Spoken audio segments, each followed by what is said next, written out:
नमस्कार, मी विलास आव्हाड. आपण पाहताय AV9 एक्सप्रेस. मित्रांनो, शिवसेना पक्ष हा प्रादेशिक पक्ष.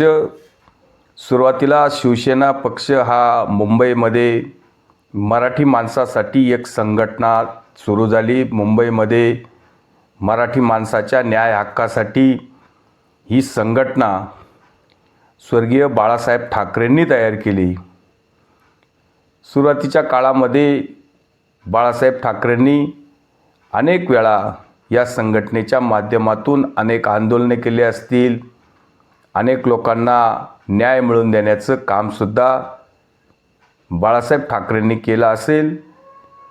कारण मुंबई हे महानगर आणि मुंबईमध्ये मराठी माणसाचा टक्का झपाट्याने जो कमी होतोय आणि मराठी माणसाला इतर बाकीचे जे काही वर्ग असतील ते मराठी माणसावर अन्याय करताय आणि मग मराठी माणसावर मुंबईमध्ये अन्याय होऊ नये याच्यासाठी मोठ्या प्रमाणामध्ये बाळासाहेब ठाकरेंनी त्यावेळेस शिवसेनेची स्थापना केली आणि अक्षरशः गल्लीबोळामध्ये शिवसेनेच्या शाखांची स्थापना केली. त्या प्रत्येक छोट्या छोट्या नगरांमध्ये शिवसेनेच्या शाखा ओपन झाल्या. कोणाचे काही भांडण असेल, कोणाचं काही थोडाफार प्रमाणामध्ये कोणाच्या अडचणी असतील, कोणाचे प्रश्न असतील, मग अगदी नळावरच्या पाण्याचा असेल, कुठल्या लाईटीचा असेल, कुठल्या रस्त्याचा असेल, मुलांच्या शिक्षणाचा असेल, कोणाचं किरकोळ हाणामारी झाली असेल, कोणाचं भांडण असेल, या अशा छोट्या छोटे प्रश्नसुद्धा शाखांच्या माध्यमातून या संघटनेत सोडवत होते लोकांचा भरोसा पण जोपर्यंत बाळासाहेब ठाकरे हयात होते तोपर्यंत शिवसेनेवर होता आणि एक मराठी माणसाचा दबदबा मुंबईमध्ये असावा या माध्यमातून बाळासाहेब ठाकरेंनी या गोष्टीची स्थापना केली. आणि खरंच जोपर्यंत बाळासाहेब ठाकरे होते तोपर्यंत शिवसेनेचा दबदबा मुंबईत तर होताच, महाराष्ट्रात होता. आपण शिवसेनेचा मुख्यमंत्री, पहिला मुख्यमंत्री म्हणून मनोहर जोशींना सुद्धा पाहिलं असेल. नंतर एक वर्ष मैं भी कह सकता हूँ भाई ये चलने वाला है तो दुकान बंद कर दूंगा. मैं दुकान बंद कर दूंगा. मैं कहता हूँ ये मैं मेरी शिवसेना की कांग्रेस नहीं होना दूंगा, नहीं, कभी नहीं. और मुझे जब ये मालूम होगा कि हो रही है तो I will close my shop. Shiv Sena चुनाव नहीं लड़ेगी. जाओ, कहाँ जाएंगे लोग? आज जो मान सम्मान तुम्हें मिल रहा है शिवसेना के नाम पर मिल रहा है, हिंदुत्व के लिए मिल रहा है, भगवा झंडा के लिए मिल रहा है. इससे गद्दारी करना चाहते हैं या कोई हरामखोरी मारा. मुख्यमंत्री होते आणि शेवटचा एक वर्ष नारायण राणेंना सुद्धा मुख्यमंत्री पदाचा चान्स मिळाला होता. तेव्हा ग्रामीण भागात सुद्धा शिवसेना वाढवण्याचं काम बाळासाहेब ठाकरेंनी केलं होतं आणि बाळासाहेब ठाकरेंचे विचार ऐकायला अक्षरशः लाखो लोक जमायचे. त्यावेळेस बाळासाहेब ठाकरेंचे विचार घेण्यासाठी दरवर्षी लोक दसरा मेळाव्यात मुंबईला शिवाजी पार्कवर म्हणजे शिवतीर्थावर जमायचे आणि बाळासाहेब ठाकरे मग वर्षभरामध्ये शिवसेना पक्ष किंवा लोकांनी काय करायचे दिशा, एक बाळासाहेब ठाकरे वर्षाची दिशा सांगायचे आणि एक वर्षभर संघटना कशी चालवायची किंवा सरकार असेल तर सरकारवर काय दबाव टाकायचा, कुठले जनतेचे कामं झाले पाहिजे यासंबंधी बाळासाहेब ठाकरेंचा अभ्यास असायचा आणि लोकांना ते न्याय देण्याचं कामसुद्धा करायचे. पण या सगळ्या काळामध्ये बाळासाहेब ठाकरेंनी काँग्रेस, कम्युनिस्ट, कुठलेही मुस्लिम एखादा पक्ष, हे समाजवादी पक्ष, मग अगदी समाजवादी जो आज अखिलेश सिंगांचा पक्ष आहे किंवा मुलायम सिंगांचा पक्ष आहे, त्या मुलायम सिंगांना मुल्ला मुलायम हे नाव सुद्धा बाळासाहेब ठाकरेंनी पाडलेलं आहे. आणि काँग्रेस बरोबर तर जाण्याचा प्रश्नच नाही. कम्युनिस्टांचं आणि ह्या इळा भोपळ्यावाल्यांचं बाळासाहेब ठाकरेंचं कधीच जमलं नाही. या पुरोगाम्यांना शिव्या देण्याचं काम सुद्धा बाळासाहेब ठाकरेंनी अनेक वेळा केलेलं आहे. तेव्हा बाळासाहेब ठाकरेंना जेव्हा कधीतरी प्रश्न विचारला पत्रकाराने की तुम्ही काँग्रेस बरोबर अलायन्स करू शकता का, काँग्रेस बरोबर तुम्ही युती करणार का कधीतरी, तेव्हा बाळासाहेब ठाकरेंनी काय सांगितलं होतं हे बघा. मैं भी कह सकता हूँ, अरे ये चलने वाला है तो दुकान बंद कर दूंगा मैं दुकान बंद कर दूंगा. मैं कहता हूँ कि ये मैं मेरी शिवसेना की कांग्रेस नहीं होना दूंगा, नहीं, कभी नहीं. और मुझे जब ये मालूम होगा कि हो रही है तो I will close my shop. Shiv Sena चुनाव नहीं लड़ेगी. जाओ, कहाँ जाएंगे लोग?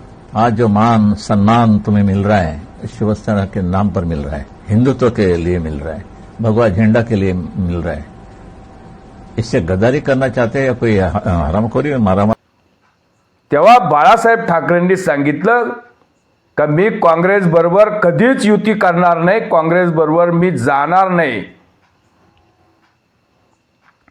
आणि तशी जर वेळ आली तर मी माझी पार्टी बंद करेल, मी माझं दुकान बंद करेल, शटर डाऊन करेल. पण मी ही काँग्रेस किंवा या कम्युनिस्ट पुरोगामी या समाजवादी या अशा पक्षांबरोबर मी कधीच युती करणार नाही. मी माझा पक्ष संपवून टाकेल, मी माझं दुकान बंद करेल, शटर बंद करेल. हे बाळासाहेबांचे विचार होते. बाळासाहेबांचं हिंदुत्वाचं हिरक्षण किंवा शिवाजी महाराजांचं जर नाव घेऊन तुम्ही शिवसेना हा पक्ष काढलाय तर त्या पद्धतीनेच बाळासाहेबांनी ज्या पद्धतीने स्थापना केली त्याच पद्धतीने ते या जगातून निरोप घेताना सुद्धा त्यांनी त्यांच्या विचारामध्ये बदल केला नाही. कुठल्याही पद्धतीमध्ये त्यांनी त्यांच्या विचाराशी कुठली तडजोड केली नाही. बाळासाहेबांचे विचार हे 100% एक नंबरी सोनं होतं. पण आज काय, बाळासाहेबांच्या विचाराला अक्षरशः त्यांच्या सुपुत्रांनी तिलांजली दिली. तिलांजली. बाळासाहेब ठाकरेंचं विचार जर पूर्वेकडे असतील तर उद्धव ठाकरेंचे विचार पश्चिमेकडे, अशी परिस्थिती आज निर्माण झालेली. बाळासाहेब ठाकरेंनी कुठले स्वप्न बघितले होते? बाळासाहेब ठाकरेंनी या जम्मू काश्मीरमध्ये जे पंडित नेहरूंनी हे 370 जे लावून ठेवलं, हे हटवण्याचं स्वप्न बाळासाहेब ठाकरेंनी पाहिलं होतं. देशामध्ये समान नागरिक कायदा असावा हे स्वप्न बाळासाहेबांनी पाहिलं होतं. या देशामध्ये अयोध्येमध्ये राम मंदिर व्हावं हे सुद्धा बाळासाहेबांनी स्वप्न पाहिलं होतं. बाळासाहेबांनी लोकसंख्या कमी होण्यासाठी लोकसंख्या नियंत्रण कायदा आणावा हे सुद्धा स्वप्न बाळासाहेबांनी पाहिलं होतं. देशामध्ये NRC CAA सारखा कायदा यावा, महिलांचं बिल यावं, महिलांना 33% आरक्षण मिळावं, हे सगळे स्वप्न बाळासाहेबांनी पाहिले होते. आणि हे बरेचसे जवळजवळ 95% जे बाळासाहेबांचे स्वप्न पूर्ण करण्याचं काम नरेंद्र मोदींनी केले, भारतीय जनता पार्टीच्या सरकारने केलेले आहे.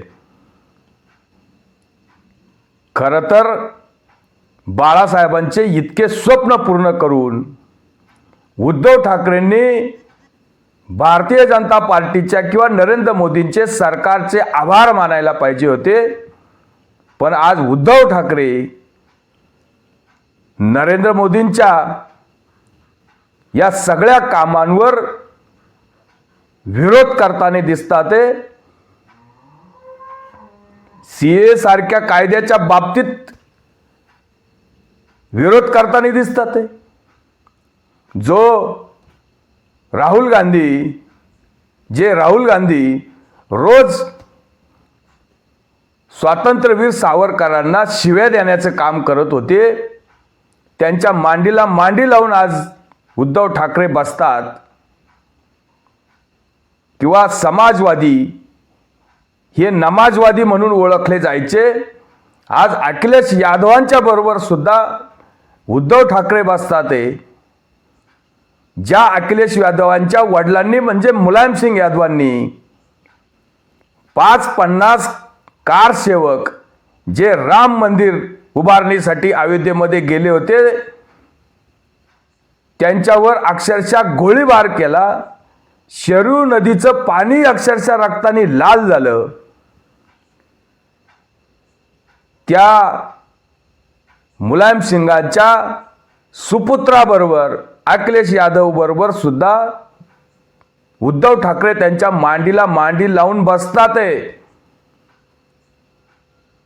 महबूबा मुफ्ती, ज्या महबूबा मुफ्ती पाकिस्तानसाठी नरेंद्र मोदींचा पाठिंबा सुद्धा काढून घेऊ शकतात, पाकिस्तानसाठी असं बोलू शकतात की देशामध्ये किंवा जम्मू काश्मीरमध्ये जे 370 कलम जर नरेंद्र मोदींनी किंवा भारतीय जनता पार्टीच्या सरकारने हटवलं तर जम्मू काश्मीरमध्ये तिरंग्याला खांदा लावायला सुद्धा कोणी मिळणार नाही.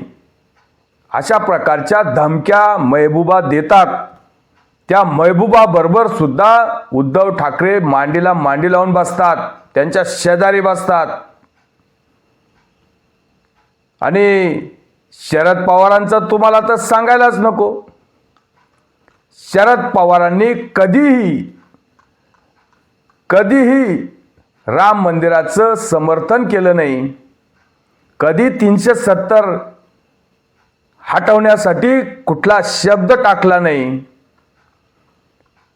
3 तलाक कायद्याला कधी विरोध करण्यासाठी कधी शरद पवारांनी सपोर्ट केला नाही. देशाचं जे काही सर्जिकल स्ट्राईक असेल, एअर स्ट्राईक असतील किंवा सेनेचं मनोबल वाढवण्यासाठी की काही संसाधनं मिलिटरीमध्ये वाढवण्यासाठी ज्या गोष्टी नरेंद्र मोदी करतात त्याला कधी सपोर्ट सुद्धा शरद पवारांनी केला नाही. अनेक वेळा एका वर्गाचे, विशेष वर्गाचे मतदान मिळवण्यासाठी हिंदूंच्या विरोधात अनेक वेळा शरद पवारांनी वेगवेगळे बयान सुद्धा आपण दिलेले पाहिलेले. शरद पवारांनी अनेक वेळा असं सांगितलंय की मी तुमच्या देवाचा बाप आहे, मी देव मानत नाही. शरद पवार आजपर्यंत सुद्धा कुठल्या मंदिरात जाऊन पूजा करताना आपण बघितले नाही. आता हल्ली निवडणूक आहे, कदाचित जातील, पण शरद पवार बारामतीमध्ये एका खेडेगावात हनुमानाच्या मंदिरात नेहमी जात असतात. अशा प्रकारच्या आपण वाचनात पण आपल्याला आलेले. राम मंदिराच्या उद्घाटनाचं निमंत्रण सुद्धा शरद पवारांनी टाळलं, उद्धव ठाकरेंनी पण टाळलं. या सगळ्या गोष्टी आपण बघितल्या आहे. तेव्हा उद्धव ठाकरेंनी नेमकं काय केले? बाळासाहेब ठाकरेंची शिवसेना ही अक्षरशः काँग्रेसच्या दारामध्ये दावणीला बांधली. म्हणून तर एकनाथ शिंदे आपले 40 लोक बाहेर घेऊन निघून गेले. एकनाथ शिंदेंना बाळासाहेबांचे विचार पुढे न्यायचे होते आणि उद्धव ठाकरेंनी बाकी आपल्या स्वतःच्याच वडिलांच्या विचाराची माती केली, हे आपल्याला स्पष्ट करायचं होतं. आज उद्धव ठाकरे जे करतात ते टोटली बाळासाहेब ठाकरेंच्या विचाराच्या विरुद्ध आणि बाळासाहेब ठाकरेंचे विचार पुढे नेण्याचं काम जर कोणी करत असेल तर ते या महाराष्ट्राचे मुख्यमंत्री एकनाथ शिंदे असतील. काय वाटत असेल बाळासाहेबांना की आपल्या सुपुत्राला आपण पक्ष सोपवला आणि त्याने अक्षरशः काँग्रेसच्या दारामध्ये नेऊन तो बांधला, त्याची वाताहत केली, वाट लावली. आपण किती उंचीवर नेऊन ठेवला होता पक्ष. काय विचार होते बाळासाहेबांचे, काय विचार होते बाळासाहेबांच्या विचारामध्ये ताकद किती होती. कधी समझोता केला नाही, कधी सोनिया गांधींच्या ते पाया पडायसाठी गेले नाही. जे काही कुणी नेते असतील, मग भाजपाचे नेता असतील, नाही तर अजून कुठले असतील, बाळासाहेब ठाकरेंना मातोश्रीवर भेटायला यायचे. बाळासाहेब ठाकरे कधी दिल्लीला कोणाकडे गेले नाही. अशा प्रकारचं नेतृत्व, अशा प्रकारचं विजनरी काम, अशा प्रकारची धमक असलेला नेता स्वर्गीय बाळासाहेब ठाकरेच होते. आणि ते असेपर्यंत शिवसेनेची इतकी वाट लागलीच नव्हती, लागणारही नव्हती, लागली नसती. हेच आपल्याला यातून स्पष्ट करायचं होतं. तुर्तच थांबतो. व्हिडिओ आवडला असेल तर लाईक करा, शेअर करा. धन्यवाद.